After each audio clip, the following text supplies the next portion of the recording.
Oi, sétimo ano, bom dia. Então aqui, ó, a gente vai começar a falar sobre a classe gramatical dos verbos, tá? Então aqui eu coloquei aqui de maneira resumida a parte inicial desse conteúdo, tá? Que é um pouquinho extenso, tá? Então aqui eu coloquei aqui a definição, que o verbo é o quê? É uma palavra que vai indicar o quê? Uma ação, um estado ou um fenômeno da natureza, tá? Que é situado em algum contexto, em algum tempo, tá bom?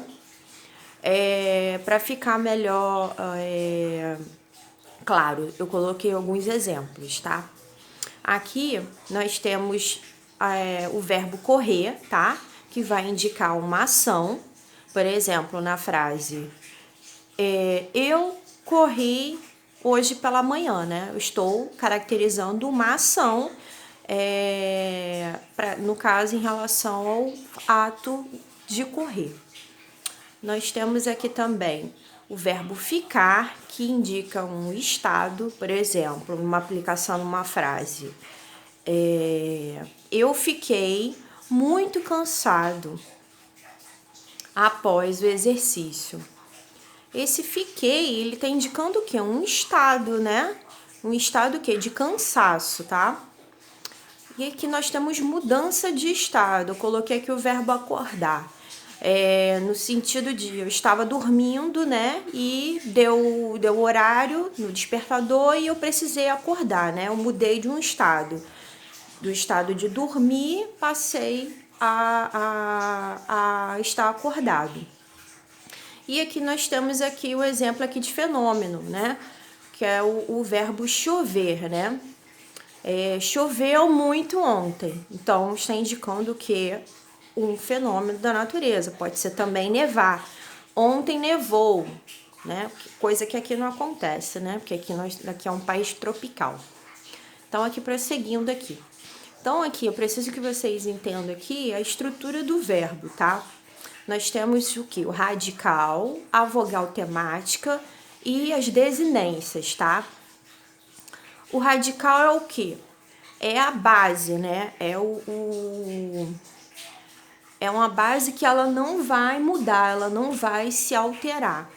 Pode acontecer o que for, ela vai permanecer daquela forma, tá? Então, aqui eu coloquei aqui o exemplo aqui, o verbo cantar e a sua respectiva conjugação desse verbo, tá? Notem que ali em vermelho tá ali o cante, né? O radical cante, a sua base. Cantar. Então, ali depois, conjugado, vai ficar canto, vai mudar o quê? Só o final ali vai permanecer a base. Cantas, canta, cantamos, cantei, cantemos.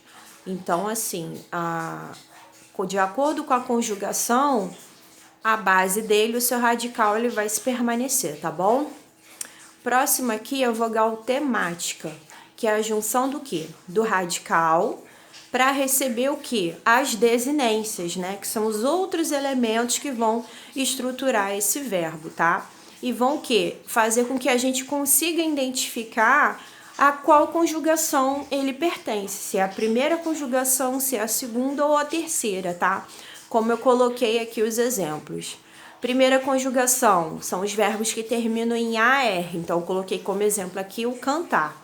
Então ali, ó, cante, né, o radical, o A, que é a nossa vogal temática, né, e ali o R ali para poder identificar essa primeira conjugação. A mesma coisa acontece com o verbo vender, né? O E ali identifica a vogal temática, né? Que nos remete a entender que esse verbo pertence à segunda conjugação. E ali o exemplo ali do verbo partir, que caracteriza como um verbo de terceira conjugação, porque ele tem a terminação ir, tá? E aqui, por último, nós temos a desinência, outro elemento aqui que estrutura um verbo, tá? A desinência, ela vai indicar o quê? O tempo e o modo do verbo. Que tempo seria esse? Ele está no presente, passado ou no futuro, tá? E o modo do verbo. Nós temos 3 modos verbais que a gente vai estudar depois, que é o modo indicativo, o modo subjuntivo e o modo imperativo, tá? Eu coloquei aqui esse exemplo aqui do verbo falávamos. Então, notem aqui que o radical ele permanece, né? Ele vem do verbo falar, mas ali as suas desinências elas vão alterar de acordo com a conjugação dele. Então, esse vá aqui, ele indica que esse verbo, ele pertence a qual tempo? Ao tempo pretérito, pretérito imperfeito. De qual modo? Do modo indicativo. Tá ok? E indica também que esse verbo, ele está o quê? Na primeira pessoa do plural, né? Lembre que nós temos 6 pessoas do verbo, né? Eu, tu, ele, nós, vós, eles. Temos a primeira, segunda e a terceira pessoa do singular e a primeira, segunda e terceira pessoa do plural. Então, essa forma conjugada do verbo falar, no caso falávamos, ele pertence à primeira pessoa do plural, do pretérito imperfeito, do modo indicativo. Então é isso, tá bom, pessoal? Depois a gente vai dar continuidade a essa aula sobre os verbos.